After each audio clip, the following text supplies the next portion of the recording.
காதல்லாம் கண் இல்லைன்னு சொல்றாங்க. அது ஏன் கண் இல்ல? மிகப்பெரிய ஒரு பாறாங்கல்ல கூட அது உடைச்சு எஞ்சிரும்.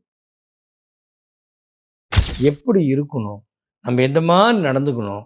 அப்படிங்கிற உங்க பக்குவத்த நீங்க கொண்டு வந்துட்டீங்கனாவே,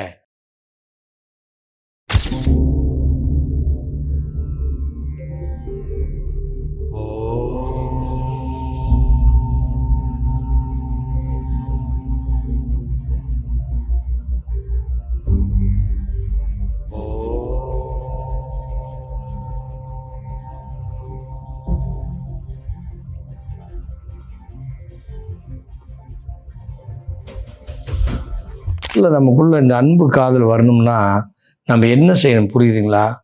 முதல்ல இந்த ஈகோவ விடணும். முதல்ல ஈகோவ விட்டுட்டு பொறுமையா இருக்கணும்.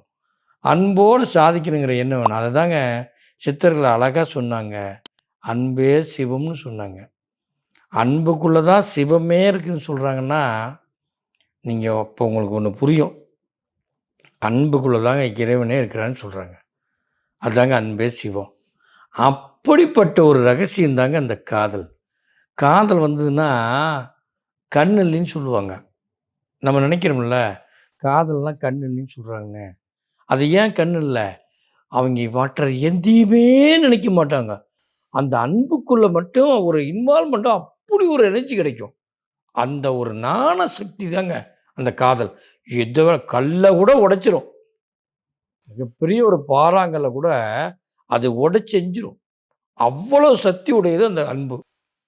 அத நீங்க புரிஞ்சுட்டீங்கன்னா, உங்க வாழ்க்கையில இருக்கிற உறவுகள்ல யார் எப்படி, என்ன, எது மூலியமா வர்றாங்க, அவங்க எதுக்காக இருக்கிறாங்க, அப்படிங்கிறத உங்களுக்குள்ள ஒரு புத்திசாலித்தனமா நீங்க உங்கள முடிவு பண்ணிக்கணும்.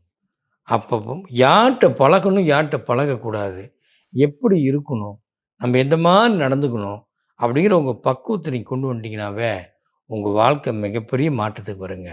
நிச்சயமா வரும். அதனால நீங்க முதல்ல உங்கள புரிஞ்சுக்கிறது பொறுமை வேணுங்க.